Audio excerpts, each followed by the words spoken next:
ఓ పతివ్రత నువ్వెక్కడా? స్నేహితులేనా, సనాతన గ్రంథాల ప్రకారంగా పతివ్రత అనేటువంటి మాట ఒక బూతు పదం.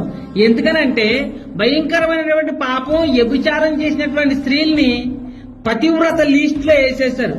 అలాంటి పాపం పతివ్రతల గురించి ఇద్దరు గురించి తెలుసుకుందాం. మొట్టమొదటిగా పతివ్రతగా పిలువబడుతున్నటువంటి అహల్య గురించి తెలుసుకుందాం.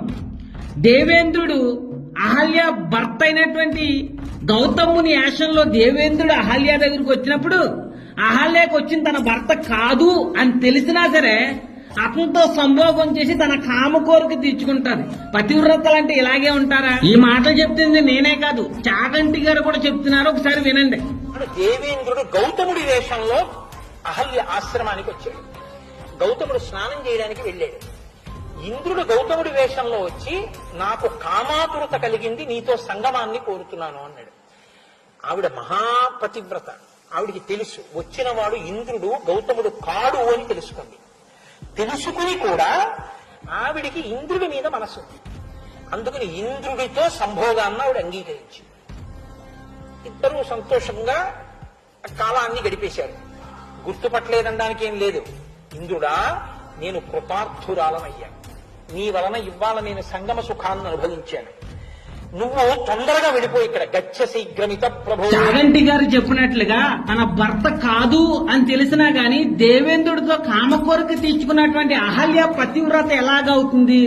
ఇది మొదటి విషయం. రెండు, మహాపతివ్రతగా పిలువబడుతున్నటువంటి అనసూయ దగ్గరికి దేవుళ్ళుగా పిలువబడుతున్నటువంటి ముగ్గురు త్రిమూర్తులు వచ్చి నీ బట్టలన్నీ ఇప్పి నగ్నంగా మాకు భోజనం పెట్టు అని అంటే చెప్పు తీసి కొడతాం మానేసి ఆ ముగ్గురిని చిన్నపిల్లలుగా మార్చి బట్టలన్నీ ఇప్పి నగ్నంగా భోజనం పెడతాది. ఒక స్త్రీ తన రహస్య అవయవాల్ని భర్తకు మట్టిగా చూపించాలి. ఇలా అనసూయలాగా ఎవరికి పడితే వాళ్ళకి బట్టలన్నీ ఇప్పి చూపించుకునేటువంటి స్త్రీ పతివ్రత ఎలాగవుతుంది? ఇది నా మొదటి ప్రశ్న. రెండు, ఏ స్త్రీలైనా పతివ్రతలే కాదు మామూలు స్త్రీలు ఎవరైనా సరే తన పిల్లలకి బట్టలన్నీ ఇప్పి నగ్నంగా భోజనం పెడతారా? మీ తల్లిలు ఎవరైనా నగ్నంగా మీకు ఎప్పుడైనా భోజనం పెట్టారా? నాకు తెలిసి ఏ స్త్రీ కూడా తన పిల్లలకి నగ్నంగా భోజనం పెట్టదో. ఇది నా రెండో ప్రశ్న. మూడో ప్రశ్న ఏంటంటే దేవుళ్ళని చిన్నపిల్లలుగా మారితే చిన్నపిల్లలుగా ఉన్నటువంటి దేవుళ్ళు అనసూయ నగ్న స్వరూపాన్ని చూడరా? తెలీదా? చిన్నపిల్లలుగా మార్చేటువంటి అనసూయకి ఈ మాత్రం కూడా జ్ఞానం లేదా? ఇలాంటి లక్షణాలు ఉన్న వాళ్ళు పతివ్రతలా? ఏళ్లే కాదు, సనాతన గ్రంథాల్లో పతివ్రతలుగా పిలువబడుతున్న వాళ్ళు అందరూ కూడా ఇలాంటి పాపము వ్యభిచారం చేసిన వాళ్ళే. అందుకే పతివ్రత అనేటువంటి మాట ఒక భయంకరమైన బూతు పదము అని చెప్పింది. సీతాదేవికి తోడుగా ఉండాల్సిన సమయంలో అంటే గర్భంతో ఉన్న సీతాదేవిని అలా వదిలేయడం ఎంతవరకు కరెక్ట్? దీన్ని చాలా జాగ్రత్తగా ఆలోచన చేయాలి. రాముడు కాదండి, రాజారాముడు. ఎందుకంటే ఆయనకు ఒక రెస్పాన్సిబిలిటీ ఉంది. సిటిజన్ లో రాజు పైన డౌట్ రాకూడదు. ఒక రెస్పాన్సిబుల్ వ్యక్తిగా సీతమ్మ తల్లికి చెప్పారు, అమ్మా నువ్వు ఆయన రాజ్యంలో ఉండే వాల్మీకి ఆశ్రమానికి పంపించాలి. సీతమ్మ తల్లి ఏమీ మాట్లాడదండి. సీతమ్మ తల్లి ఏమీ మాట్లాడకుండా వెళ్ళిపోతుంది. ఈనేవాడు కొండెర్రి పప్పు అయితే చెప్పేవాడు చెలరేగిపోతాడు. నిజాలు కాదు, అబద్ధాలు. స్నేహితులేరా, ఈ సన్యాసులు గోచి పెట్టుకుని తల నిండగా బొట్లు పెట్టుకుని ఎలాంటి ఆధారాలు చూపించకుండా నోటు మాటలతో ఇష్టానుసారంగా అబద్ధ ప్రచారాలు చేస్తారు. ఈ ప్రణవానందని ఆ వ్యక్తి అడిగిన ప్రశ్న ఏంటంటే, కొడుపుతో ఉన్నటువంటి సీతని రాముడు ఎందుకు విడిచిపెట్టేశాడు అని అడిగాడు. ఈ ప్రణవానంద ఏం చెప్తున్నాడంటే, రాముడు ఒక రెస్పాన్సిబిలిటీ వ్యక్తిగా ధర్మం కోసం సీత నువ్వు వాల్మీకి ఆశ్రమంకి వెళ్ళు అని అన్నాడంట. సీత అలాగేనండి అని ఏమీ మాట్లాడకుండా సైలెన్స్ గా ఆశ్రమంకి వెళ్ళిపోయిందంట. ఇది పచ్చి అబద్ధం. రామాయణం ఆధారంగా నిజం తెలుసుకుందాం. 10,000 సంవత్సరాల తర్వాత రాముడు తన రాజ్యంలో ఉన్నటువంటి ప్రజలు నా గురించి మంచేమనుకుంటున్నారో చెడేమనుకుంటున్నారో తెలుసుకుని రమ్మంటారు. అలా తెలుసుకుని వచ్చి అంటారు, రాముడు నీ అంత పోటుగాడు ఇంకెవ్వడూ లేడు అనుకుంటున్నారు ప్రజలు అని అంటాడు. మరి చెడేమనుకుంటున్నారు అని అంటే వాళ్ళు అంటారు, రాక్షసుడి దగ్గర 10 నెలలు ఉన్నటువంటి సీతతో రాముడు ఎలా కాపురం చేస్తున్నాడో మా భార్యలతో కూడా మేము అలాగే ఉండాలా అన్నట్టుగా మాట్లాడుకుంటున్నారు అని రాముడితో చెప్తే, రాముడి విషయం వినగానే తన మనసులో ఉన్నటువంటి అనుమానం ఇంకా ఎక్కువయ్యి సీతను ఎలా విడిచిపెట్టేలా అనుకుంటాడు. అంతకు ముందే సీత గర్భవతిగా ఉందని తెలిసినటువంటి రాముడు సీతతో ఇలా అంటాడు, సీత నీకేం కోరిక కావాలో కోరుకో, నేను తీరుస్తాను అని అంటాడు. సీత అంటది, నేను ఆశ్రమంలో ఒక రోజు గడపాలనుకుంటున్నాను అని అంటది. దానికి రాముడు ఓకే అని, ఇదే మంచి అవకాశం అనుకుని నేను ఆశ్రమంకి తీసుకెళ్తాను అని చెప్పేసి ఆ తమ్ముళ్ళని పిలిచి, నేను సీతని వదిలేయాలనుకుంటున్నాను, నా మాటకి ఎవరు ఎదురు చెప్పొద్దు, లక్ష్మణ నువ్వు సీతని తీసుకుని ఆశ్రమంలో వదిలేసి రా అంటాడు. సీత ఏమన్నది, ఒక్కరోజు గడపాలనుకుంటున్నాను ఆశ్రమంలో అని అంటది. రాముడేమంటాడు, లక్ష్మణుడితో శాశ్వతంగా ఆశ్రమంలో వదిలేసి రా అని అంటాడు. కానీ ఈ విషయాలేమీ సీతకి తెలీదు. రాజ్యంలో ఉన్నటువంటి ప్రజలు సీతని 10,000 సంవత్సరాల నుంచి అనుమానిస్తున్నారని, ఆ అనుమానాన్ని బట్టే కడుపుతో ఉన్నటువంటి సీతని రాముడు శాశ్వతంగా వాల్మీకి ఆశ్రమంలో వదిలేయాలనుకుంటున్నాను అని రాముడు సీతకి చెప్పలేదు. పాపం సీతకి విషయాలు ఏమీ తెలీదు. లక్ష్మణుడితో సీత వెళ్తా ఉంటే లక్ష్మణ్ని చాలా ప్రశ్నలు అడుగుతుంది. సీతకి మూఢనమ్మకాలు ఎక్కువ. ఆ మూఢనమ్మకాలను బట్టి లక్ష్మణ నాకేదో కొంచెం తేడాగా అనిపిస్తుంది లక్ష్మణ అని అంటది. లక్ష్మణుడు అంటాడు, అదేమీ లేదు వదినా అని అసలు విషయం ఏమీ కూడా చెప్పకుండా వాల్మీకి ఆశ్రమంకి వెళ్లి సీతను అక్కడ విడిచిపెట్టేసి అప్పుడు చెప్తాడు, నా అన్న లోకులు అనుమానించినటువంటి అనుమానాన్ని బట్టి నిన్ను ఇక్కడ విడిచిపెట్టేయమన్నాడో అని చెప్తాడు సీతకి. ఆ మాట అనగానే సీత దొల్లి దొల్లి ఏడుస్తుంది, బాధపడుతుంది, దుఃఖపడుతుంది. కానీ పరమానంద ఏమంటున్నాడో, రాముడు సీతకి ముందుగానే వదిలేస్తానని చెప్పాడు, సీత సైలెన్స్ గా వెళ్ళిపోయింది అని అబద్ధాలు చెప్తున్నాడు. సీతకి ఎప్పుడు తెలిసింది, లక్ష్మణుడు ఆశ్రమంకి తీసుకెళ్లి లక్ష్మణుడు సీతకి చెప్పేంత వరకు ఈ విషయం తెలీదు. అంతేకాకుండా ఈ పరమానంద అంటాడు, సీతకి రాముడి మీద ప్రేమ లేకపోతే తన పిల్లలకి రామాయణం నేర్పిస్తాదా అని అన్నాడు. ఓరి గుండి పిలక బాసు, సీతకి రాముడి మీద ప్రేమ ఉంది, కానీ రాముడికి సీత మీద ప్రేమ లేదు, అనుమానం ఉంది. గ్రంథాల ఆధారంగా మరొక వీడియోలో తెలియజేస్తాను. కాబట్టి స్నేహితులు, ఇలాంటి అబద్ధ మాటలు నమ్మి మోసపోకుండా సత్యాన్ని గ్రహించి తెలుసుకోండి. కౌసల్యమాత గుర్రంతో పడుకోవటం, ఇవన్నీ ఇప్పుడు మీరు గుర్రం దగ్గర పడుకుందన్నారు కదా, ఈ బొకడాగాళ్ళ అనే పదం నేను వాడుతున్నాను. ఈ బొకడాగాళ్ళకి ఒకటే చెప్తాను, అరే గుర్రానికి ఒక స్త్రీకి పిల్లలు పుడతారని నువ్వు నిరూపిస్తే నేను ఒప్పుకుంటాను. అరే బొక్కడా బొక్కల డాక్టర్, నీ అంత అజ్ఞానవంతుడు ఇంకెవడో ఉండరు. ఎందుకు అనంటే, ఒక స్త్రీకి గుర్రానికి పిల్లలు పుడతారని నిరూపిస్తే ఒప్పుకుంటాను అని సవాల్ చేస్తున్నా.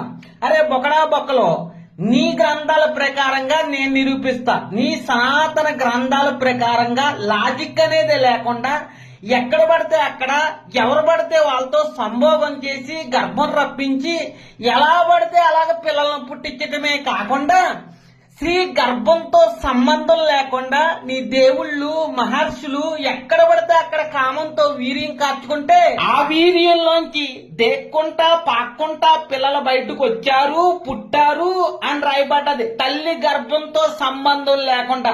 అంతేకాకుండా మానవ స్త్రీ కన్య గర్భంలోంచి కుక్కలు, పందులు, ఆవులు, ఏనుగులు కూడా పుట్టిని అని రాయబడ్డది.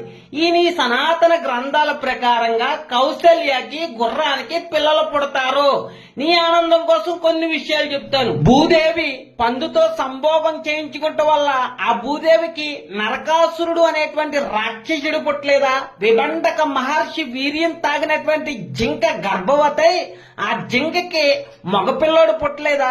ఒక చేప ఒక రాజు కొడుకు వీర్యం తాగటం వల్ల ఆ చేప గర్భవతై 2 కమల పిల్లలకి జన్మనవలేదా? వీటి ప్రకారంగా ఒక స్త్రీ గుర్రంతో పడుకుంటే గర్భవతై పిల్లల కంటాది సనాతన గ్రంథాల ప్రకారంగా. ఇలాంటి ఇంకా చాలా ఉన్నాయి. ఇవన్నీ పక్కన పెడితే హరివంశ పురాణంలో దేవేంద్రుడు గుర్రంలోకి వెళ్లి కౌశల్యతో సంభోగం చేశాడు అని రాయబడ్డది. అసలు ఈ దేవేంద్రుడు ఎంత కామాంతుడు అని అంటే, ఎవరిలోకైనా వెళ్ళగలడు, ఎవరి రూపంలోకైనా మారి ఎవరినైనా సంభోగం చేయగలడు. ఉదాహరణకి గౌతముని వేషంలో వెళ్లి అహల్యతో సంభోగం చేయలేదా? అలాగే ఈ దేవేంద్రుడు గుర్రంలోకి వెళ్లి కౌశల్యతో సంభోగం చేశాడు అని గ్రంథాల్లో రాయబడ్డది. అరే బొక్కడా బొక్కల డాక్టర్, నీ గ్రంథాల్లో ఇంత క్లియర్ గా మనుషులకి జంతువులు జన్మించాయని, జంతువులకి మనుషులు జన్మించారని, అసలు స్త్రీ గర్భమే లేకుండా మీ దేవుళ్ళు కాచినటువంటి వీర్యంలోంచి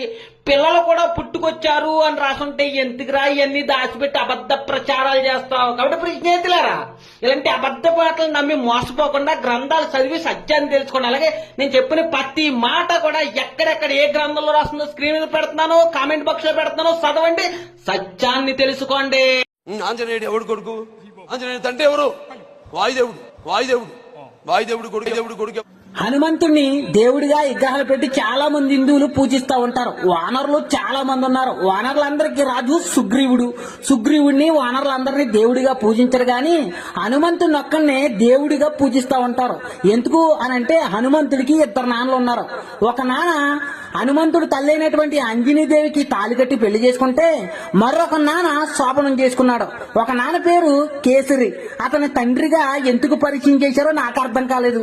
అతని వల్ల ఎవరో పిల్లలు పుట్టలేదు గాని వాయుదేవుడి వల్ల హనుమంతుడు పుట్టాడు. ఎలాగా అంటే వాయుదేవుడు గాల్లో వెళ్తుండగా అంజనీదేవిని చూసి కామాతురుడై రహస్యంగా ఆమెతో సంభోగం చేయటం వల్ల హనుమంతుడు పుట్టాడు. అందుకే ఎక్కడ చూసినా వాయుదేవుడు కుమారుడు అని అంటారే తప్ప తాళి కట్టినటువంటి కేసరి కుమారుడు అని అనరు. సంభోగం చేసి వాయుదేవుడు కుమారుడు అని చెప్పి ఆయన్ని దేవుడిగా పూజిస్తారు. ఇగో ఎవిడెన్స్. బాగా చదువుకోండి దేవుళ్ళు చేసిన పాపిష్టి పనులు. చూసారా హనుమంతుడి పుట్టికి ఎంత నీచంగా ఉందో. ఆంజనేయుడు ఎవడు కొడుకు? ఆంజనేయుడు తండ్రి ఎవరు? వాయుదేవుడు కొడుకు. హనుమంతుణ్ణి దేవుడిగా విగ్రహాలు పెట్టి చాలా మంది హిందువులు పూజిస్తా ఉంటారు. వానరులు చాలా మంది ఉన్నారు. వానరులందరికీ రాజు సుగ్రీవుడిని వానరులందరినీ దేవుడిగా పూజించరు గాని హనుమంతుని ఒక్కనే దేవుడిగా పూజిస్తా ఉంటారు. ఎందుకు అనంటే హనుమంతుడికి ఇద్దరు నాన్నలు ఉన్నారు. ఒక నాన్న హనుమంతుడు తల్లైనటువంటి అంజనీదేవికి తాళి కట్టి పెళ్లి చేసుకుంటే మరొక నాన్న శోభనం చేసుకున్నాడు. ఒక నాన్న పేరు కేసరి. అతని తండ్రిగా ఎందుకు పరిచయం చేశారో నాకు అర్థం కాలేదు. అతని వల్ల ఎవరో పిల్లలు పుట్టలేదు గాని వాయుదేవుడి వల్ల హనుమంతుడు పుట్టాడు. ఎలాగా అంటే వాయుదేవుడు గాల్లో వెళ్తుండగా అంజనీదేవిని చూసి కామాతురుడై రహస్యంగా ఆమెతో సంభోగం చేయటం వల్ల హనుమంతుడు పుట్టాడు. అందుకే ఎక్కడ చూసినా వాయుదేవుడు కుమారుడు అని అంటారే తప్ప తాళి కట్టినటువంటి కేసరి కుమారుడు అని అనరు. సంభోగం చేసి వాయుదేవుడు కుమారుడు అని చెప్పి ఆయన్ని దేవుడిగా పూజిస్తారు. ఇగో ఎవిడెన్స్. బాగా చదువుకోండి దేవుళ్ళు చేసిన పాపిష్టి పనులు. చూసారా హనుమంతుడి పుట్టికి ఎంత నీచంగా ఉందో. ఉన్నాడు కదా పెద్దోడు, ఆ యెహోవా మీ అందరిని ముందు తోళ్ళు కట్ చేసుకుని ఆయనకి ఇమ్మని చెప్పాడు కదా. అది తీసుకున్న తోళ్ళన్నీ అంటే మీకే పనికిరాదని చెప్పేసి కట్ చేపించేసిన ఆ తోళ్లు ముక్కల్ని ఏం చేసుకుంటాడు మీ యెహోవా? పులుసు పెట్టుకుంటాడా లేకపోతే ఫ్రై చేసుకుంటాడా? మరి అరే లలిత్గా దాన్ని సున్నతి నువ్వు అన్నావు కదా తోళ్ళు అని. ఆ తోళ్ళు పులుసు ఫ్రై పెట్టికిని అంత కట్ చేయర్రా. కానీ శివుడు గిలక్కాయ గుర్తుంది కదా. నీ దేవుడు శివుడు నగ్నంగా ఋషులు భార్యల దగ్గరికి వెళ్లి శివుడు అంగంతో ఆ స్త్రీల దగ్గర వింత విచిత్రమైనటువంటి శాస్త్రాలు చేస్తుంటే వాళ్ళ భర్తలు ఋషులు వచ్చి శివుడు గిలక్కాయ గుత్తును మొత్తం పీకేశారు కదా. ఆ గుత్తు మీ ఫ్యామిలీకి సరిపోద్దురా. నువ్వు కూర వండుకుంటావో ఫ్రై చేసుకుంటావో పులిసే పెట్టుకుంటావో నీ ఇష్టం. నీ ఫ్యామిలీకి సరిపోద్ది. ఇంతకీ నీకు నాన్ వెజ్ తినే అలవాటు ఉందా? అరే మీరు ఆవు పెంటనే వదిలిపెట్టరు, శివుడు గిలక్కాయని వదిలిపెడతారా?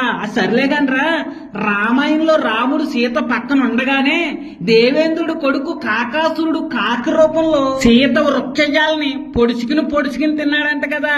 ఇంతకీ ఆడు సీత మీద కామంతో వచ్చాడా ఆకలితో వచ్చాడా? ఆకలితో వచ్చినోడు సీత వృక్షజాలని ఎందుకురా పొడుచుకుని తిన్నాడు రాముడు పక్కన ఉండగానే. ఇంతకీ అసలు సీత దేవతేనా? దేవత అయితే సీత వృక్షజాల గురించి రాతలేంట్రా? మీ కొంపు మీరు కడుక్కోకుండా ఎదుటోడు గుడ్డుగాడికి వచ్చి మూతెట్టి ముక్కెట్టి ఏలెత్తి కెలికి వాసన చూస్తాను అని అంటే దానికి ప్రతిఫలం ఇలాగే ఉంటది. అలాగే ప్రియ స్నేహితులారా, ఈ లలిత గల్లాగా నేను ఏది పడితే చెప్పను. చెప్పిన ప్రతి మాట గ్రంథాల్లో ఎక్కడెక్కడ రాస్తుందో స్క్రీన్ పెడుతున్నాను, కామెంట్ బాక్స్ లో పెడుతున్నాను. చదివి సత్యాన్ని తెలుసుకున్నా. అలాగే లాలిపాప నేను అడిగిన ప్రశ్నకి సమాధానం చెప్పరా. నువ్వు నిజంగా నోటితో అన్నం తినేవాడివి అయితే ఒక్క బూతు పదం కూడా లేకుండా గ్రంథాల ఆధారంగా సమాధానం చెప్పు. లేదు నువ్వు పెంట తినేవాడివి అయితే ఇంకా నీ ఇష్టం రా అబ్బాయి. హిందువుల ఇళ్ల వైపు గొట్టాలు పెట్టి మా శవం లేచింది అని గోల చేస్తున్నారు. ఆ శవానికి ఆ ప్రేతానికి పిండం పెడుతుంది. ప్రియ స్నేహితులారా, శవాల్ని పూజించేది ఎవరో అని గ్రంథాల ఆధారంగా తెలుసుకుందాం. సతీదేవి ఆత్మహత్య చేసుకుని చచ్చిపోయిన తర్వాత ఆ చచ్చిపోయినటువంటి శవానికి హిందువులు ఇప్పటికీ కూడా పూజలు చేస్తున్నారు. శవానికే కాకుండా సతీదేవి యోనికి, ఆ యోన్లో ఏలు పెట్టి చెయ్యి పెట్టి ఏది పడితే అది పెట్టి నగ్న తాంత్రిక పూజలు చేస్తున్నారు. అసలు ఈ స్టోరీ ఏంటంటే సతీదేవి తండ్రి సతీదేవి భర్త అయినటువంటి శివుణ్ణి అవమానపరిచాడని ఆ అవమానాన్ని భరించలేక సతీదేవి అగ్నులు దూకి ఆత్మహత్య చేసుకుని చచ్చిపోద్ది. శివుడు చచ్చిన తన భార్యని తిరిగి బ్రతికించుకోలేక తన భార్య శవాన్ని భుజం మీద వేసుకుని పిచ్చివాళ్లేగా లోకాలన్నీ తిరుగుతూ ఉంటాడు. విష్ణు శివుడు బాధ చూడలేక విష్ణు తన ఆయుధంతో సతీదేవి శవాన్ని ముక్కల కింద నరికేస్తాడు. మరి తెలిసి నరికాడో తెలియక నరికాడో నాకైతే తెలియదు గాని అందులో సతీదేవి యోను కూడా ముక్కలైపోయిందంట. ఆ యోను ముక్క అస్సాం రాష్ట్రంలో గోహతి అనే ఊర్లో పట్టదంట. అక్కడ కామాఖ్య అనేటువంటి టెంపుల్ కట్టి ఆ టెంపుల్ లో సతీదేవి యోను పెట్టి ఆ యోనులో ఎవరు పడితే వాళ్ళు ఏళ్లు పెట్టి నగ్న తాంత్రిక పూజలు చేయటమే కాకుండా సతీదేవి యోని నుంచి నెలకు 3 రోజులు రక్తస్రావరం పీరియడ్స్ కూడా వస్తున్నాయని సతీదేవి యోన్లో కుంకుమ జల్లి వింత విచిత్రమైనటువంటి పూజలు చేస్తున్నారు. ఎవరికి?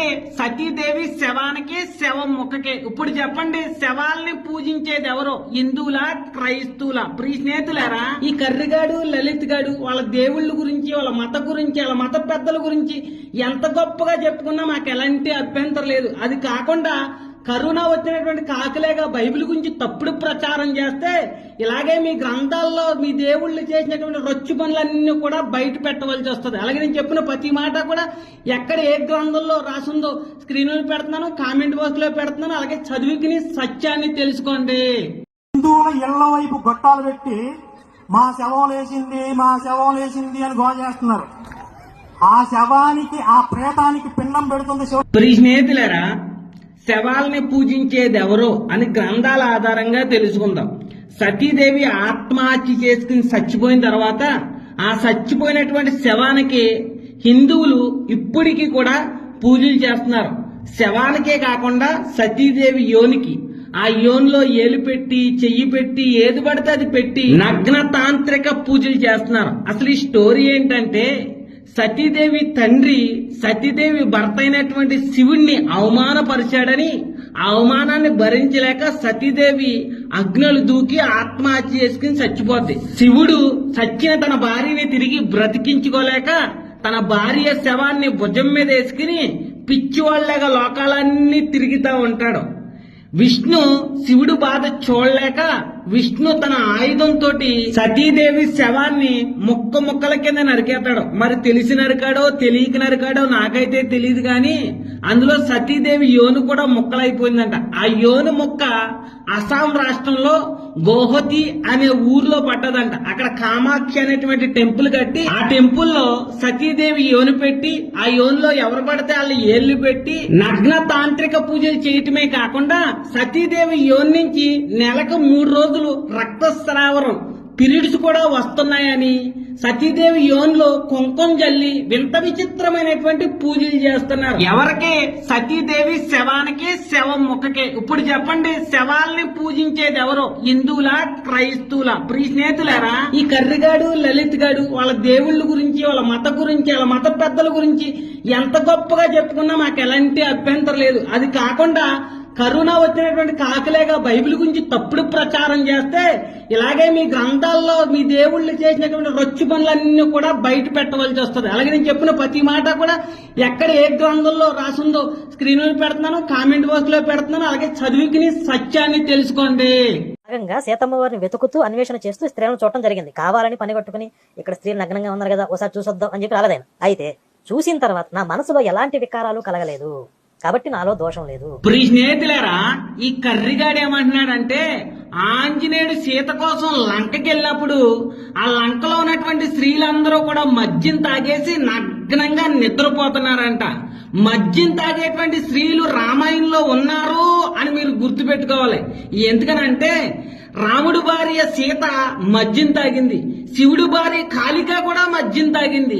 సీత 1000 కడవల కొల్లిస్తాను అని గంగకు మొక్కుకుంది. గంగ కూడా పెద్ద తాగిపోతే. కానీ ఈ అజ్ఞానులు రావణ దగ్గర ఉన్నటువంటి స్త్రీలు మద్యం తాగారు అంటే ఒప్పుకుంటారు గాని వీళ్ళ దేవీ దేవతలు మద్యం తాగారు అని అంటే ఒప్పుకోరు. అసలు మ్యాటర్ లోకి వద్దాం.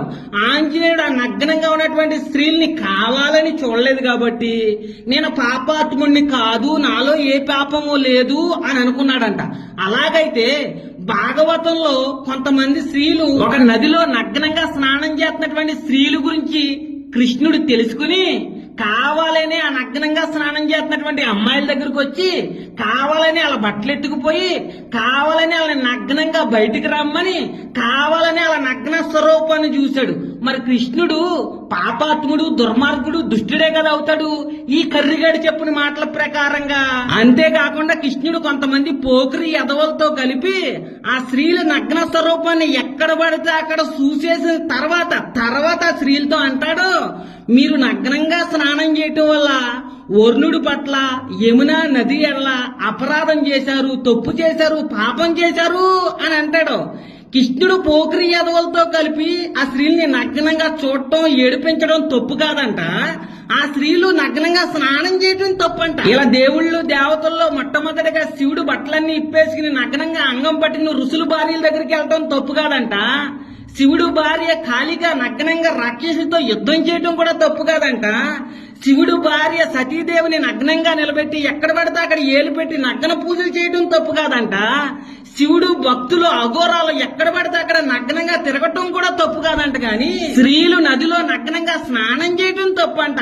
ఎంతకంటే అజ్ఞానం ఏదన్నా ఉందా? కాబట్టి ప్రియ స్నేహితులారా, స్త్రీల పట్ల ఇంత నీచంగా ప్రవర్తించే వాళ్ళు దేవుళ్ళు కాదు.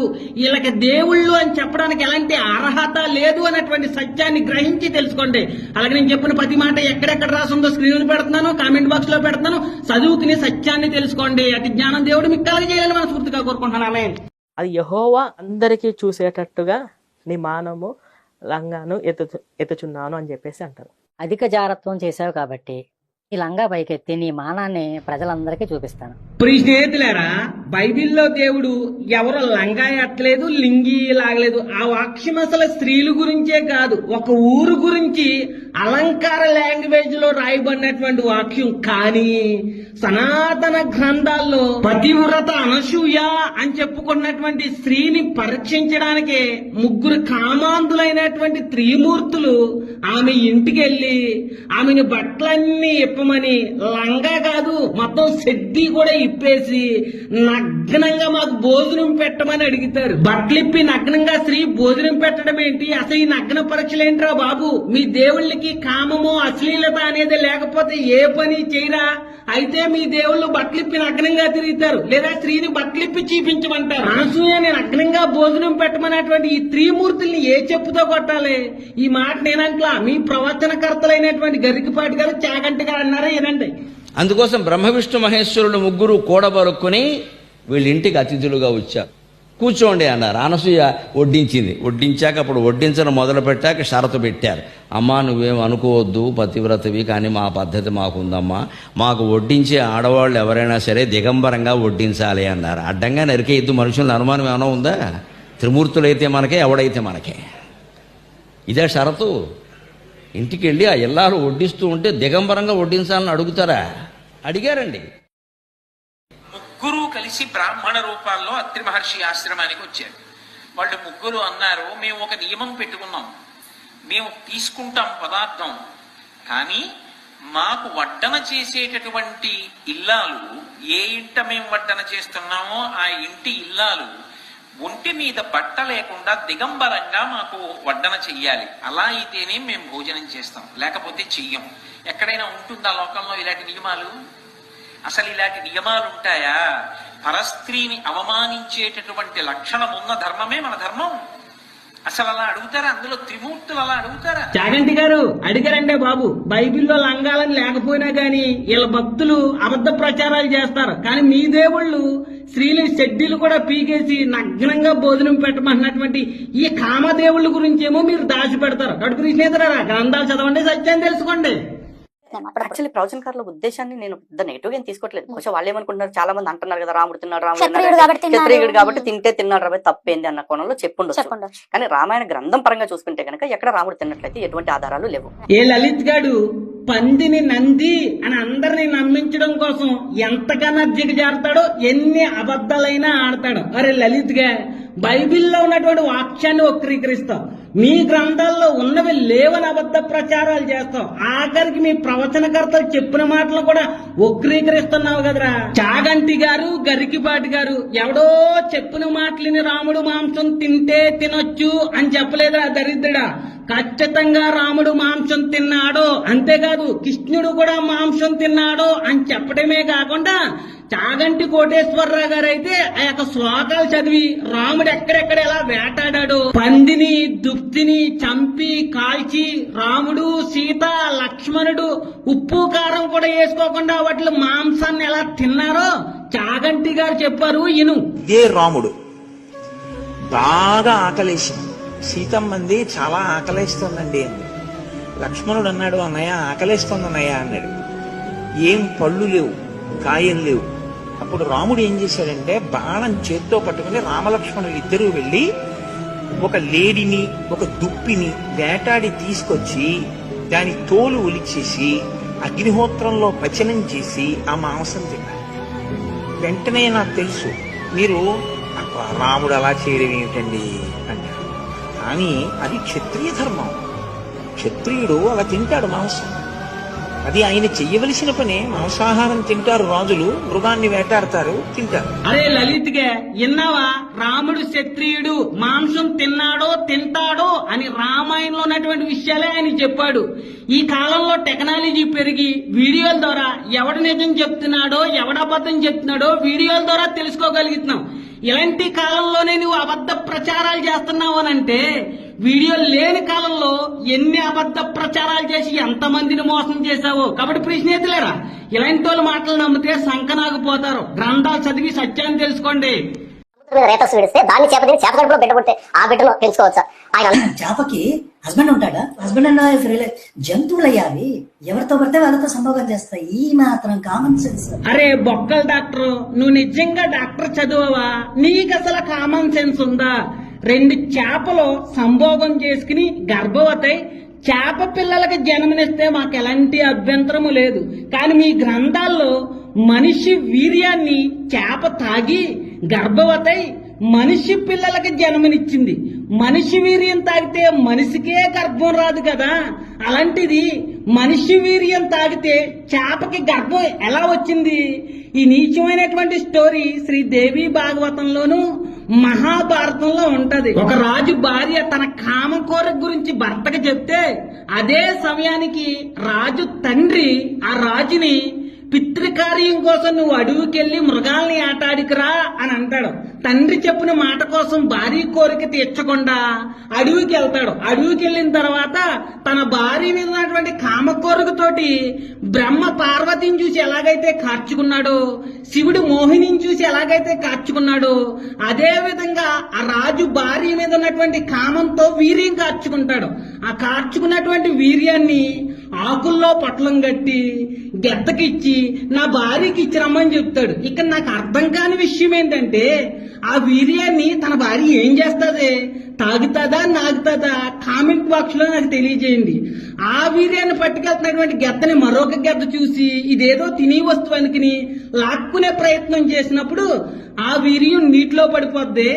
ఆ వీర్యాన్ని నీటిలో ఉన్నటువంటి చేప తాగి గర్భవతి 2 మనుషులకి జన్మనిస్తుంది. ఇదే విషయాన్ని జాన్ పాల్ బ్రదర్ వీర్యం తాగితే చేపకి గర్భం ఎలా వస్తుంది అని ప్రశ్నిస్తుంటే ఈ బొక్కల డాక్టర్ కామన్ సెన్స్ లేకుండా అర్థం పర్థం లేకుండా చేపలకి హస్బెండ్ అండ్ వైఫ్ ఉంటారా అని అడుగుతున్నాడు. అసలు ఆ ప్రశ్న ఎవడు అడిగాడు నిన్ను?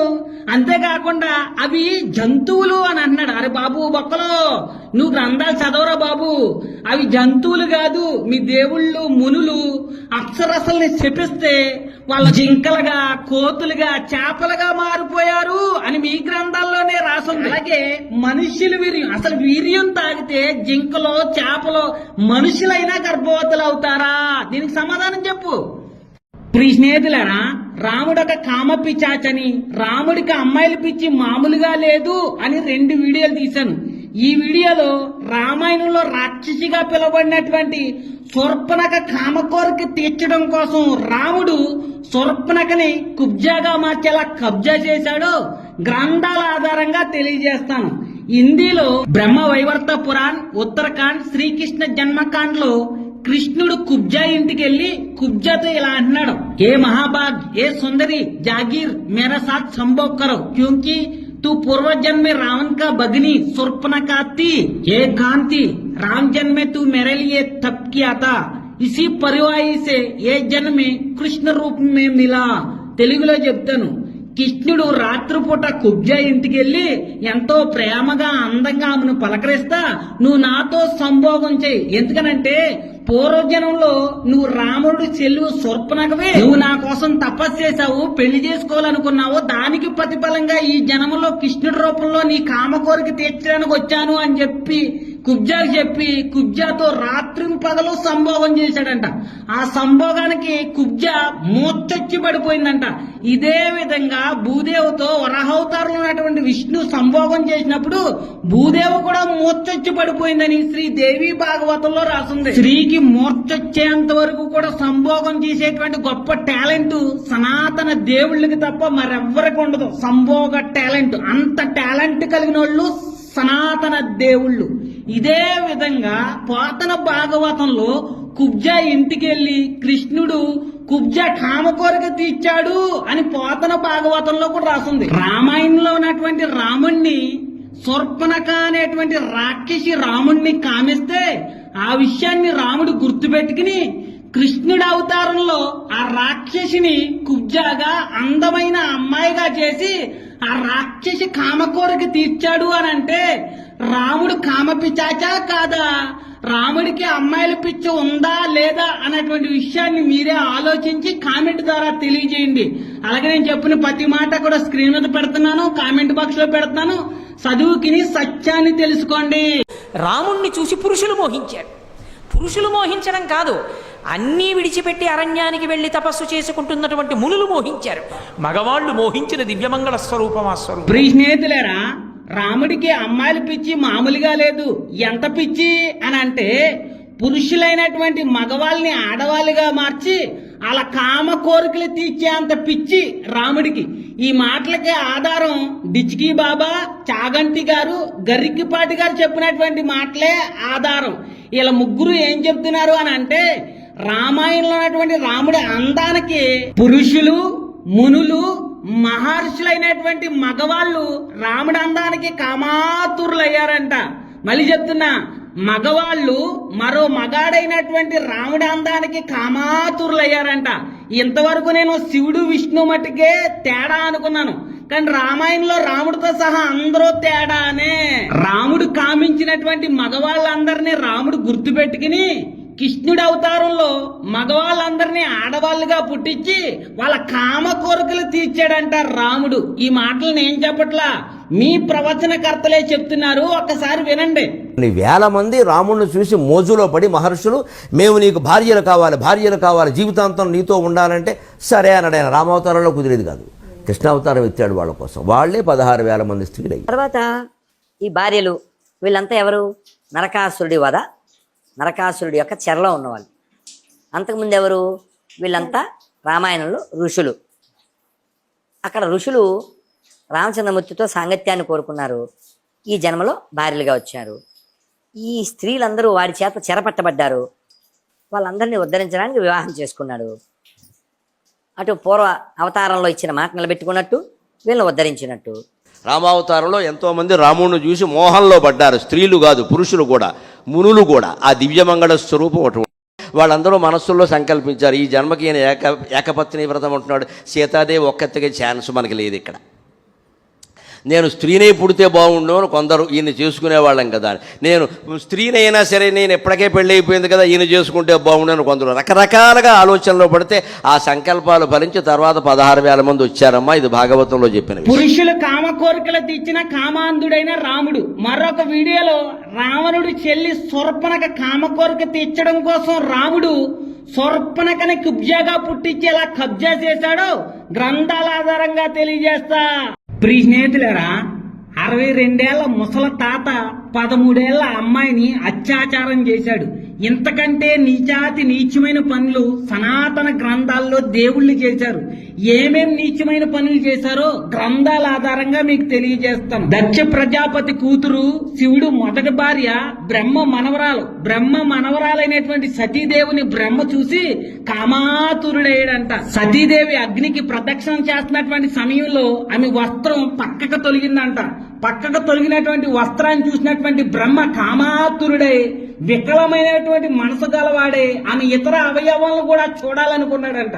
కామాతురుడై ఆమె ముఖాన్ని పదే చూస్తా 3-4 చుక్కలు వీర్యం కాచేసుకున్నాడంట. చిచ్చి ఎంత చండాలని చూడండి. బ్రహ్మే స్వయంగా ఈ మాటలు చెప్తున్నాడు. శివుడికి సతీదేవికి పెళ్లి చేస్తానని వచ్చి సతీదేవితో బ్రహ్మ శోభనం చేసుకున్నాడు కంటి చూపుతో.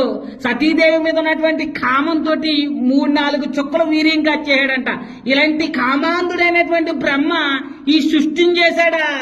అంతేకాదు శివుడు రెండోసారి పార్వతిని పెళ్లి చేసుకున్నప్పుడు కూడా ఇదే విధంగా బ్రహ్మ పార్వతి మీద ఉన్నటువంటి కామ కొరకులతో వీర్యంగా చేసుకున్నాడు. ఇదే స్టోరీని గీతా ప్రెస్ గోరఖ్పూర్ హిందీ శివపురాణంలో కూడా రాసుంది. పార్వతి మీద ఉన్నటువంటి కామంతో వీర్యం కాచుకున్నాడు బ్రహ్మ అని. ఇలాంటి కామాంధుడు మనుషులు తలరాత రాశాడంటే మీరెలా నమ్ముతున్నారా బాబు? ఇంతటితో అయిపోలేదు. ఈ దేవుళ్ళు చేసేటువంటి నీచమైన పనులు ఇంకా టన్నులు ఉన్నాయి. ఇంకో స్టోరీ చెప్తున్నాను ఏంటంటే, బ్రహ్మపుత్రిగా పిలవడుతున్నటువంటి సంధ్య చాలా అందంగా ఉంటదంట. ఆమె అందానికి తండ్రి అయినటువంటి బ్రహ్మ కూతురైనటువంటి సంధ్యను చూసి కామాతురుడైనంట. బ్రహ్మే కాకుండా బ్రహ్మపుత్రులు అనగా సంధ్యకి అన్నలు కూడా సంధ్యను చూసి కామాతురులయ్యాలంట. అక్కడితో అయిపోకుండా అక్కడ ఉన్నటువంటి మహర్షులు కూడా బ్రహ్మపుత్రులు మహర్షులు కూడా సంధ్య మీద కామంతో కామ కొరకులతో ఆమెను ఇబ్బంది పెట్టారంట. ఈ అవమానాన్ని తట్టుకోలేక సంధ్య ఆత్మహత్య చేసుకుని చచ్చిపోద్ది. కడుపు స్నేహితులారా, ఇలాంటి కామాంధులు నీచమైన వాళ్ళు దేవుళ్ళ మనుషులు ఇలాంటి తప్పులు చేస్తానే అసలు మనం తట్టుకోలేకపోతున్నాం కదా. మనుషుల కంటే నీచమైన పనులు చేసినటువంటి ఈ కామాంధుల్ని మీరు దేవుళ్ళుగా ఎలా పూజిస్తున్నారో ఒక్కసారి ఆలోచించుకోండి. ఎలాగని చెప్పి ప్రతి మాట కూడా గ్రంథాల్లో ఎక్కడెక్కడ రాస్తుందో స్క్రీన్ మీద పెట్టాను, అలాగే కామెంట్ బాక్స్ లో కూడా పెడుతున్నాను. చదువుకుని సత్యాన్ని తెలుసుకున్నట్టు జ్ఞానం దేవుడు మీకు కలగజేయాలని మనస్ఫూర్తిగా కోరుకున్నాను. ఆమేన్. ప్రియ స్నేహితులారా, 62 ఏళ్ల ముసల తాత 13 ఏళ్ల అమ్మాయిని అత్యాచారం చేశాడు. ఇంతకంటే నీచమైన పనులు సనాతన గ్రంథాల్లో దేవుళ్ళు చేశారు. ఏమేం నీచమైన పనులు చేశారో గ్రంథాల ఆధారంగా మీకు తెలియజేస్తాను. దక్ష ప్రజాపతి కూతురు శివుడు మొదటి భార్య బ్రహ్మ మనవరాలైనటువంటి సతీదేవిని బ్రహ్మ చూసి కామాతురుడయ్యాడంట. సతీదేవి అగ్నికి ప్రదక్షిణం చేస్తున్నటువంటి సమయంలో ఆమె వస్త్రం పక్కకు తొలగిందంట. పక్కకు తొలగినటువంటి వస్త్రాన్ని చూసినటువంటి బ్రహ్మ కామాతురుడై వికలమైనటువంటి మనసు గలవాడే ఆమె ఇతర అవయవాలను కూడా చూడాలనుకున్నాడంట. కామాతురుడై ఆమె ముఖాన్ని పదే చూస్తా 3-4 చుక్కలు వీర్యం కాచేసుకున్నాడంట. చిచ్చి ఎంత చండాలని చూడండి. బ్రహ్మే స్వయంగా ఈ మాటలు చెప్తున్నాడు. శివుడికి సతీదేవికి పెళ్లి చేస్తానని వచ్చి సతీదేవితో బ్రహ్మ శోభనం చేసుకున్నాడు కంటి చూపుతో. సతీదేవి మీద ఉన్నటువంటి కామంతో 3-4 చుక్కలు వీర్యం కాచేయడంట. ఇలాంటి కామాంధుడైనటువంటి బ్రహ్మ ఈ సృష్టిని చేశాడా? అంతేకాదు శివుడు రెండోసారి పార్వతిని పెళ్లి చేసుకున్నప్పుడు కూడా ఇదే విధంగా బ్రహ్మ పార్వతి మీద ఉన్నటువంటి కామ కొరకులతో వీర్యంగా చేసుకున్నాడు. ఇదే స్టోరీని గీతా ప్రెస్ గోరఖ్పూర్ హిందీ శివపురాణంలో కూడా రాసుంది. పార్వతి మీద ఉన్నటువంటి కామంతో వీర్యం కాచుకున్నాడు బ్రహ్మ అని. ఇలాంటి కామాంధుడు మనుషులు తలరాత రాశాడంటే మీరెలా నమ్ముతున్నారా బాబు? ఇంతటితో అయిపోలేదు. ఈ దేవుళ్ళు చేసేటువంటి నీచమైన పనులు ఇంకా టన్నులు ఉన్నాయి. ఇంకో స్టోరీ చెప్తున్నాను ఏంటంటే, బ్రహ్మపుత్రిగా పిలవడుతున్నటువంటి సంధ్య చాలా అందంగా ఉంటదంట. ఆమె అందానికి తండ్రి అయినటువంటి బ్రహ్మ కూతురైనటువంటి సంధ్యను చూసి కామాతురుడైనంట. బ్రహ్మే కాకుండా బ్రహ్మపుత్రులు అనగా సంధ్యకి అన్నలు కూడా సంధ్యను చూసి కామాతురులయ్యాలంట. అక్కడితో అయిపోకుండా అక్కడ ఉన్నటువంటి మహర్షులు కూడా బ్రహ్మపుత్రులు మహర్షులు కూడా సంధ్య మీద కామంతో కామ కొరకులతో ఆమెను ఇబ్బంది పెట్టారంట. ఈ అవమానాన్ని తట్టుకోలేక సంధ్య ఆత్మహత్య చేసుకుని చచ్చిపోద్ది. కడుపు స్నేహితులారా, ఇలాంటి కామాంధులు నీచమైన వాళ్ళు దేవుళ్ళ మనుషులు ఇలాంటి తప్పులు చేస్తానే అసలు మనం తట్టుకోలేకపోతున్నాం కదా. మనుషుల కంటే నీచమైన పనులు చేసినటువంటి ఈ కామాంధుల్ని మీరు దేవుళ్ళుగా ఎలా పూజిస్తున్నారో ఒక్కసారి ఆలోచించుకోండి. ఎలాగని చెప్పి ప్రతి మాట కూడా గ్రంథాల్లో ఎక్కడెక్కడ రాస్తుందో స్క్రీన్ మీద పెట్టాను, అలాగే కామెంట్ బాక్స్ లో కూడా పెడుతున్నాను. చదువుకుని సత్యాన్ని తెలుసుకున్నట్టు జ్ఞానం దేవుడు మీకు కలగజేయాలని మనస్ఫూర్తిగా కోరుకున్నాను. ఆమేన్. క్రిస్టియన్స్ తెల్లారి లేవంగానే మన కృష్ణుడికి 16,000 మంది భార్యలు, మళ్ళీ 8 మంది ఎక్స్ట్రా భార్యలు అని చెప్పేసి ఇలాంటోడు అలాంటోడు నీచమైన కామెంట్లు చేస్తూ ఉంటారు కదా. నన్స్ జీసస్ ని పెళ్లి చేసుకుంటారు. ప్రియ స్నేహితులేరా, ఈవిడి కృష్ణుడు చేసినటువంటి వ్యభిచార రొచ్చి పనులు దాచిపెట్టడానికి కప్పుపుచ్చడానికి ఈమె చెప్పే మాట ఏంటి తెలుసా? నన్సు యేసుక్రీస్తు వారిని భర్తగా చేసుకున్నారు అని చెప్తుంది. అమ్మా, నువ్వు చెప్పిన మాటలు బైబిల్లో ఎక్కడా కూడా కనిపించు, అది భౌతికమైంది కాదు. యేసుక్రీస్తు వారు వాళ్ళతో కాపురమో చేయలేదు గాని నువ్వు దేవుడిగా పూజిస్తున్నటువంటి కృష్ణుడు ఒక తాగుబోతుడిగా, వ్యభిచారిగా, కామాంధుడిగా, పోక్రి ఎదవలతో కలిపి స్త్రీల పట్ల ఎంత అసభ్యకరమైనటువంటి పనులు చేశాడో గ్రంథాల ఆధారంగా చెప్తున్నాను ఇను. ఒక అమ్మాయి రొమ్ముల్ని కృష్ణుడు గోరులతో గీకి పారిపోయాడంట. మరి నిన్నెవడన్నా కృష్ణుడిలా గీరు పారిపోతే ఏం చేస్తావో సమాధానం చెప్పాలి.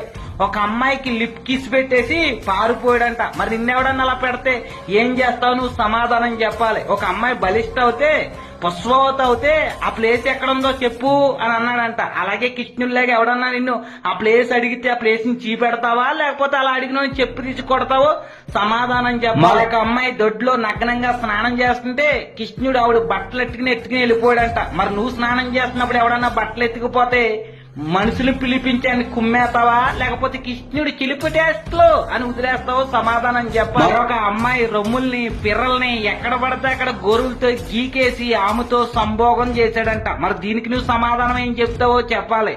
అలాగే కొంతమంది అమ్మాయిలు నీటిలో నగ్నంగా స్నానం చేస్తుంటే కొంతమంది పోకిరి ఎదవలతో కలిపి కృష్ణుడు వచ్చి వాళ్ళ బట్టలు ఎత్తుకుపోయి చెట్టు మీద కూర్చుని, మీకు గనక ఈ బట్టలు కావాలితే నగ్నంగా నా ముందుకొచ్చి బట్టలు తీసుకెళ్ళండి అని స్త్రీలకు చెప్తాడు. ఆ స్త్రీలు వాళ్ళ రహస్యావయవాలని చేతులతో దాచుకుంటే ఆ చేతులు కూడా అడ్డు తీసేయమని నగ్న స్వరూపాన్ని చూస్తాడు. ఇలాంటి కామాంధుడు, రేపిస్టి, వ్యభిచారి అయినటువంటి ఈ కృష్ణుడు దేవుడా? ఇలాంటి నీచి నికృష్టి పనులు చేసేవాడిని నువ్వు సపోర్ట్ చేస్తున్నావా? కాబట్టి ప్రియ స్నేహితులేరా, స్త్రీల పట్ల ఇలాంటి నీచి నికృష్టమైనటువంటి పనులు చేసేవాడు దేవుడు ఎప్పటికీ కాడు అన్నటువంటి సత్యాన్ని గ్రహించి తెలుసుకోండి. అలాగే నేను చెప్పిన ప్రతి మాట కూడా స్క్రీన్ మీద పెడుతున్నాను, అలాగే కామెంట్ బాక్స్ లో కూడా పెడతాను. ప్రతి ఒక్కరు కూడా చదివి సత్యాన్ని తెలుసుకోండి. ఆఖరికి కృష్ణుడు చెల్లి వరసైనటువంటి మిత్రవిందాన్ని వదిలిపెట్టలేదు, ఎలుగుబంటి కూతుర్ని వదిలిపెట్టలేదు, కోడల వరసైన స్త్రీలను కూడా వదిలిపెట్టలేదు, అసలు ఏ స్త్రీని కూడా వదిలిపెట్టలేదు.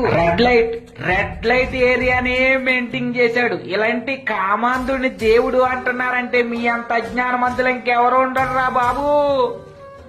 ఆ యాంకర్ భారతీయులకు మాత్రమే శ్రీరాముడు దేవుడు అని ఎందుకన్నాడంటే, శ్రీరాముడు భారతదేశంలోనే పుట్టాడు, భారతదేశాన్నే పరిపాలించాడు. శ్రీరాముడిని భగవంతుడిగా ప్రతి భారతీయుడు అంగీకరిస్తాడు, గౌరవిస్తాడు. అమ్మ తల్లి, ఆధారాలు లేకుండా ఇలాంటి అబద్ధాలు ఎన్నైనా చెప్పొచ్చు. ప్రియ స్నేహితులారా, ఈ ఆంటీ గారు రాముడి గురించి పచ్చి అబద్ధాలు చెప్పారు. ఆ అబద్ధాలు ఏంటో ఆధారాలతో సహా తెలుసుకుందాం. మొట్టమొదటి అబద్ధం ఏంటంటే రాముడు మన భారతదేశంలో పుట్టాడని, భారతదేశాన్ని పరిపాలించాడు అని చెప్తుంది.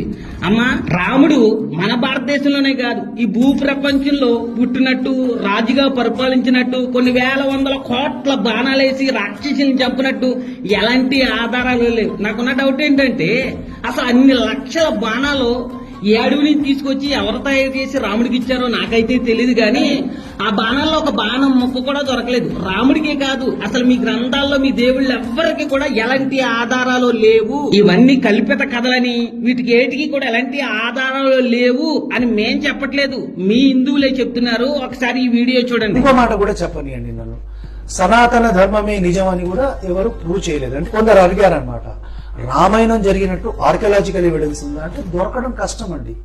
ఎప్పుడో లక్షల సంవత్సరాల క్రితం పుట్టాడని చెప్పబడుతున్న రాముడికి కృష్ణుడికి ఆధారాలు దొరకాలి అంటే దొరకపోవచ్చు. పడుతున్న రాముడికి కృష్ణుడికి ఆధారాలు దొరకాలి అంటే దొరకపోవచ్చు. విన్నారు కదా, రాముడు మన భారతదేశంలో పుట్టినట్టు, భారతదేశాన్ని పరిపాలించినట్టు ఎలాంటి ఆధారాలు లేవు. అంతేకాదు ఇలా గ్రంథాల కల్పిత కథలని వీళ్ళే చెప్పుకుంటున్నారు.